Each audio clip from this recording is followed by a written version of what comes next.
할렐루야. 아멘. 감사합니다.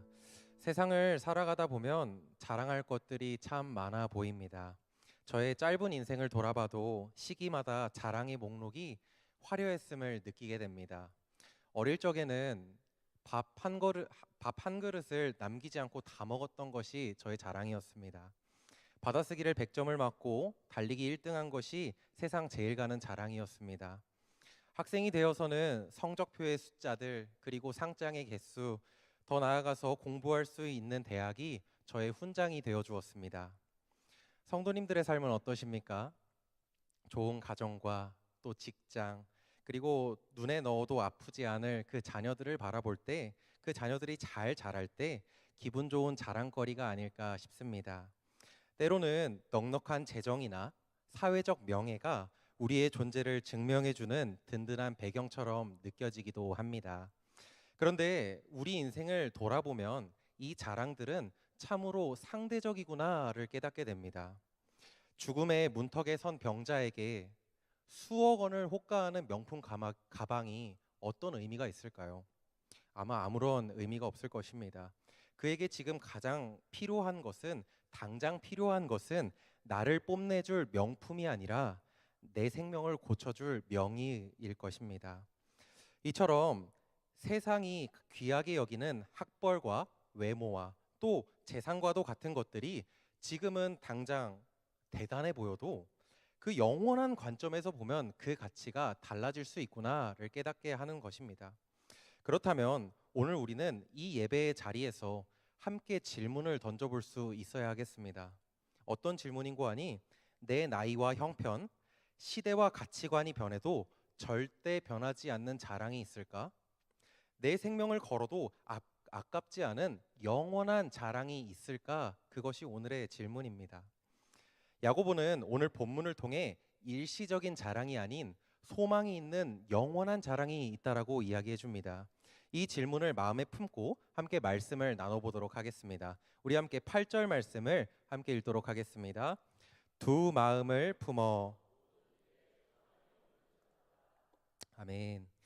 17세기 청교도 신학자 토머스 맨톤이라는 사람이 이런 말을 했습니다. 두 마음에 대해서 어떻게 설명했는고 하니, 이때는 추정의 파도로 부풀어 올랐다가 저 때에는 절망의 심연으로 곤두박질치고 하나님의 받아들여 주심에 대해 희망과 두려움이 갈라지는 마음이라고 이 두 마음에 대해서 표현했습니다.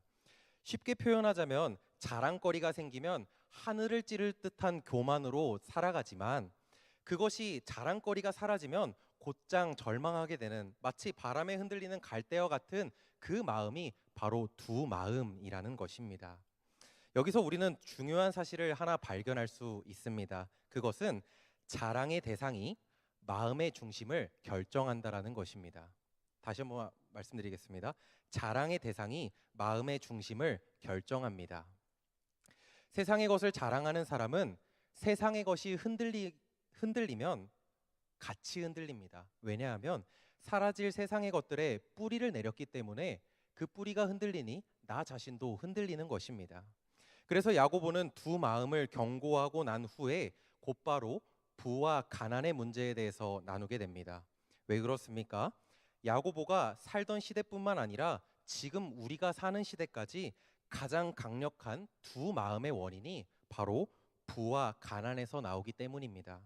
그래서 야고보는 두 마음이 아닌 한 마음으로 붙들 수 있는 자랑이 있을까 고민하면서 오늘 편지를 쓰는 것입니다. 이어서 9절 말씀을 함께 읽도록 하겠습니다. 낮은 형제는 자기의 높음을 자랑하고. 아멘. 여기서 형제는 신분을 의미합니다. 야고보는 그리스도를 믿는 믿음 안에서 하나님의 가족이 된 사람을 형제라고 부릅니다. 그리고 낮다라는 의미는 재력, 권력, 건강 등 이제 외적인 비천함과 가난함을 이야기합니다. 즉 낮은 형제는 외적인 그 궁핍함이 있는, 비천함이 있는 가난한 그리스도 안에 있는 공동체 안에 있는 그 형제를 의미합니다. 왜 야고보는 이런 서신을 그들에게 보냈을까요? 당시 편지의 수신자들이 예루살렘을 떠나 흩어진 혼란과 배척 가운데 있는 디아스포라 유대인이었기 때문입니다. 이 사람들은 대다수가 소작농으로 살았습니다. 그래서 당시의 사회 경제적 상황에서 대체로 가난하게 살았습니다. 결코 녹록지 않은 낮은 자의 현실 가운데서 항상 주변인으로 살아갔던 것입니다. 세상의 눈으로 보면 참 무가치하고 힘없는 패배자들로 볼 수 있겠습니다. 더 나아가 이 사람들의 문제는 뭐인고 하니 믿음은 있지만 경제적인 박탈감을 느끼는 것입니다. 부한 자들의 부를 동경하면서 그들을 부러워하는 동시에 자기의 그리스도인의 정체성이 흔들리는 것입니다. 그래서 그것이 교회 안에서 점점 확대화된 것입니다. 그래서 야고보는 그들에게 선포합니다. 낮은 형제들이여 자신의 높음을 자랑하십시오라고 선포합니다. 이것이 어떻게 가능할까요? 성도의 신분은 세상의 통장 잔고에 있지 않기 때문입니다. 가난한 자는 세상적으로는 낮아 보여도 하나님 안에서는 참 높여진 존재입니다. 세상에서 가난할지 모르나 하나님은 그 사람을 택하셨고 믿음에 부요하게 하셨습니다. 에베소서 2장 6절 말씀은 이렇게 말씀합니다. 또 함께 일으키사 그리스도 예수 안에서 함께 하늘에 앉히시니 아멘. 세상에서 아무리 낮은 자리에 있더라도 그리스도를 주로 시인하는 성도들은 예수 그리스도와 함께 하늘 보좌에 나란히 앉은 존재라고 말씀하십니다. 가난은 성도의 최종적인 정체성이 아니라는 것입니다. 이 땅에서 하나님이 허락하신 잠시의 형편이자 정체성일 뿐입니다. 그러므로 낮은 형제가 자신의 높음을 자랑한다라는 것은 너는 낮은 자야, 너는 가난한 자야, 너는 아무것도 못하는 패배자야 라는 그 손가락질에 아니야, 너희는 세상은 나를 가격 매길 수 없어. 세상이 매긴 가격표를 거부하는 행위가 바로 이 하나님을 자랑하는 행위라는 것입니다. 하나님께 소망을 두고 자랑하는 그 낮은 형제들은 하나님이 매기신 그 영원한 가격표를 보고 천국이라는 영원한 예수 그리스도 자리의 성도들을 선포하면서 그 정체성을 당당하게 선포하며 살아가는 것입니다. 그런데 여기서 우리가 중요한 것을 하나 더 빼놓으면 안 됩니다. 토머스 맨튼이 또 이렇게 말했습니다. 이제 그 부자와 거지의 비유에서 나온 그 나사로에 대해서 이야기하는데 모든 나사로가 아브라함 품에 안기는 것은 아닙니다라고 이야기합니다. 무슨 뜻일까요? 가난 자체가 천국으로 데려가 준다는 것은 아니라는 뜻입니다. 예수 그리스도를 주로 고백하는 믿음의 문은 가난한 자에게도 부요한 자에게도 동일하게 열려 있음을 오늘 말씀하는 것입니다. 그냥 가난한 사람은 지갑만 가난한 사람일 뿐입니다. 그러나 가난한 자가 믿음을 소유할 때 천국을 소유한 심령이 가난한 자가 되는 것입니다. 이 시간 모든 성도님들이 천국을 소유한 심령이 가난한 자가 되시길 소망합니다. 가난한 형제에게 하나님을 자랑하라고 말씀했습니다. 그렇다면 반대로 부한 자에 대해선 어떻게 말씀하고 있을까요? 우리가 10절과 11절의 말씀을 함께 읽도록 하겠습니다. 부한 자는 자기의 낮아짐을 자랑할지니 해가 돋고 뜨거운 바람이 불어 풀을 말리면 꽃이 떨어져 그 모양의 아름다움이 없어지나니 부한 자도 그 행하는 일에 이와 같이 세잔하리라. 아멘. 이 10절 말씀은 참 모호한 말씀입니다. 낮은 자에겐 낮은 형제라고 말했습니다. 그런데 부한 자는 부한 형제라고 말하지 않고 부한 자라고 이야기합니다. 이 말씀을 이제 원문 성경으로 보아도 형제들이라는 단어가 생략됨을 볼 수 있습니다.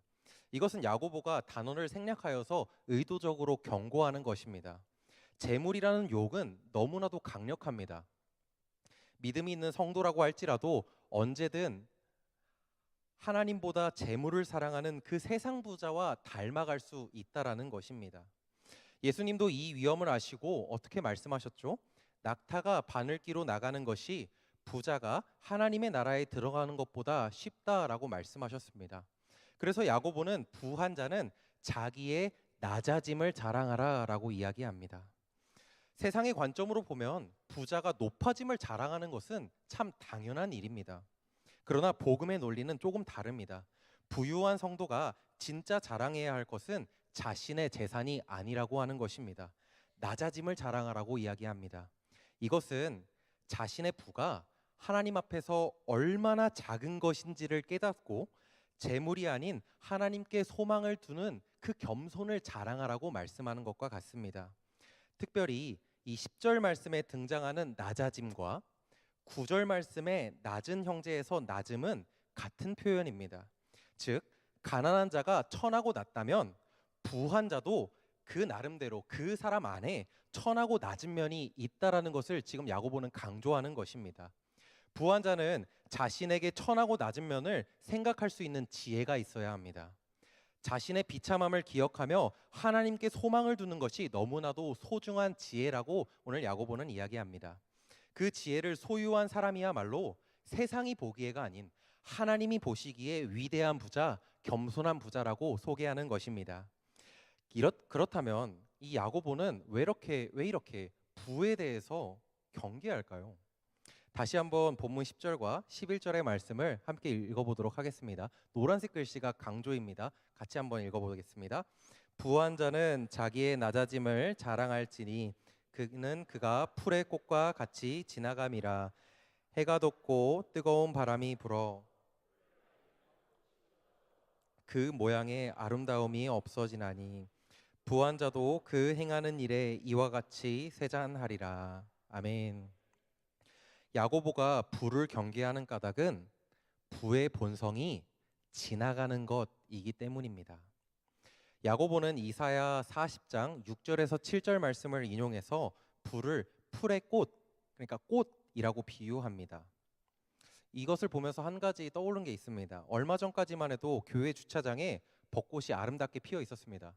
혹시 그곳에서 사진을 찍으신 분이 계실까요? 네.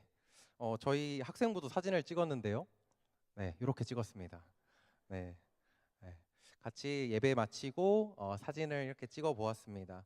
참 아름답게 핀 꽃에서 아름다운 순간을 기억하기 위해 함께 사진을 찍었습니다. 그런데 지금 당장 예배 마치고 이 자리에 가보면 꽃이 있을까요? 없을까요? 없습니다. 아마 꽃의 흔적을 찾아보기가 어려울 것입니다. 왜 그렇습니까? 꽃은 화려하지만 그 화려함은 짧기 때문입니다. 바람이 불어오면 그 아름다움은 흔적도 없이 사라지는 게 바로 꽃의 아름다움입니다. 우리의 부와 명예도 마찬가지입니다. 화려할 때는 모두가 바라보고 존경하기도 합니다. 그런데 사라질 때는 아무도 붙잡아주지 못하는 것이 바로 부와 명예라는 것입니다. 우리가 아무리 정직하고 열심히 일해서 부를 쌓아도 부는 그 본성상 우리를 떠나거나 혹은 우리가 부를 떠나게 된 것입니다. 마찬가지로 소멸하는 것에 인생의 뿌리를 내리는 사람은 그것과 함께 소멸해 가는 것입니다. 여기까지 말씀을 들으셨다면 혹시 이런 은연중에 이러한 질문이 있을 수도 있으실 것입니다. 결국 다 사라진다면 이 인생에 도대체 무슨 의미가 있습니까? 그렇다면 왜 우리는 자랑하며 살아야 되고 왜 인생을 열심히 살아야 합니까? 라는 질문이 있을 수 있습니다. 그런데 이 질문은 허무주의의 결론입니다. 허무주의는 다 사라지니까 아무런 의미가 없다라고 이야기합니다. 그런데 복음은 다르게 이야기합니다. 복음은 이 땅에서의 삶이 전부가 아님을 이야기해주고 이 땅의 것들은 다 사라질 것들이니 영원한 하나님의 말씀, 영원한 하나님과의 추억을 붙잡으십시오라고 이야기하는 것입니다. 야고보가 세상의 헛됨을 말하는 것은 우리를 절망으로 몰아가는 것이 아닙니다. 소멸되지 않는 영원한 자랑으로의 초대, 복음으로의 초대가 지금 야고보서의 말씀이라는 것입니다. 그렇다면 우리는 무엇을 자랑할 수 있을까요? 야고보서의 이 가르침을 가장 잘 설명해 주는 구절이 바로 예레미야 9장 23절과 24절 말씀에 있습니다. 우리가 함께 읽도록 하겠습니다. 여호와께서 이와 같이 말씀하시되 용사는 그의 용맹을 자랑하지 말라. 부자는 그의 부함을 자랑하지 말라. 자랑하는 자는 이것으로 자랑할지니 곧 명철하여 나를 아는 것과 나 여호와는 사랑과 정의와 공의를 땅에 행하는 자인 줄 깨닫는 것이라. 나는 이 일을 기뻐하노라. 여호와의 말씀이니라. 아멘. 하나님은 풀의 꽃처럼 시간의 뜨거운 바람 앞에 사라질 것들에 대해서 자랑하지 말라라고 말씀하십니다. 진짜 자랑해야 할 것은 무엇입니까? 명철하여 하나님을 아는 것입니다. 하나님은 이 땅의 사랑과 정의와 공의를 행하시는 분을 우리가 자랑할 수 있어야 합니다. 하나님을 아는 지식은 단순히 머릿속의 정보가 아닙니다. 하나님의 사랑과 정의와 공의가 이 땅에서 실현되는 것을 우리가 기뻐할 수 있어야 하고 그것을 맛보는 삶까지 이어져야 합니다. 하나님을 아는 사람은 가난한 이웃을 차별하지 않습니다. 부유함을 자신의 우월함의 근거로 삼지 않습니다. 오히려 자신이 가진 것을 하나님의 정의와 공의로 세우는 도구로 사용합니다. 이것이 바로 야고보가 말하는 영원한 자랑을 삶으로 보여주는, 삶으로 증명해내는 방식입니다. 그리고 이 역설적인 자랑을 몸소 보여주신 분이 바로 성경에 등장합니다. 누구실까요? 맞습니다. 우리 주 예수 그리스도이십니다. 특별히 찬송가 94장은 이렇게 고백합니다. 주 예수보다 더 귀한 것은 없네. 이 세상 부귀와 바꿀 수 없네. 이 세상 명예와 바꿀 수 없네. 이 세상 행복과 바꿀 수 없네 라고 말씀합니다. 예수님은 하나님이십니다. 즉 가장 높으신 분이 바로 우리 예수님이십니다. 그러나 주님은 자신의 높음을 자랑의 근거로 삼지 않으셨습니다. 빌립보서 2장 7절과 8절 말씀은 예수님을 이렇게 소개합니다. 제가 읽어드리겠습니다. 오히려 자기 일을 비워 종의 형체를 가지사 사람들과 같이 되셨고 사람의 모양을 나타내사 자기를 낮추시고 죽기까지 복종하셨으니 곧 십자가에서 죽으심이라. 아멘이십니까? 이것이 가장 높으신 분의 가장 낮아지심입니다. 그래서 우리는 찬송가 94장의 후렴에서 이렇게 고백하곤 합니다. 세상 즐거움 다 버리고 세상 자랑 다 버렸네. 우리 예수님께서 다 버리셨다라는 것입니다. 그래서 우리는 이렇게 고백합니다. 주 예수보다 더 귀한 것은 없네. 예수밖에는 없네. 이것을 깨달은 사람은 갈라디아서 6장 14절의 말씀과 같이 고백할 수밖에 없습니다. 바울도 이렇게 고백하였습니다. 내게는 우리 주 예수 그리스도의 십자가밖에는 자랑할 것이 아무것도 없습니다. 아멘이십니까? 예수님은 십자가라는 가장 낮아지심을 통해서 우리를 하나님의 나라의 상속자라는 가장 높은 자리로 인도해 주셨습니다. 그래서 우리는 그 십자가를 우리의 가장 큰 자랑으로 삼을 수 있습니다. 예수님은 십자가 앞에서 두 마음을 품지 않으셨음을 기억해 주시길 바랍니다. 오직 우리를 사랑하시는 그 한 마음으로 모든 것을 버리시고 십자가를 지셨습니다. 우리는 이 주님을 자랑할 때 세상의 형편에 따라 휘둘리는 그 인생을 청산하고 끝내버리고 영원히 변치 않는 소망을 품으며 살아갈 수 있다라고 오늘 야고보는 말씀하는 것입니다.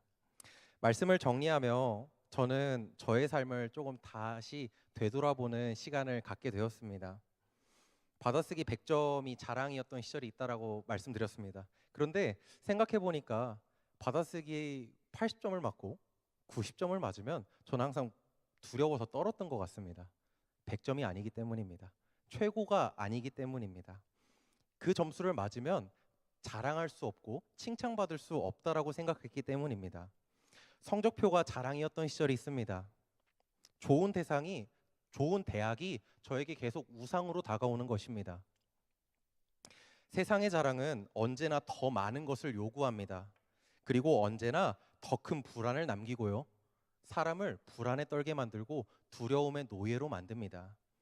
그 자랑들을 위한 행동들이 마치 전도서 말씀처럼 바람을 잡으려고 해도 잡을 수 없는 것과 같이 우리가 그것을 잡을 수가 없어서, 자랑할 것들을 잡을 수가 없어서 우리가 두려움에 떨어 살아가는 것입니다.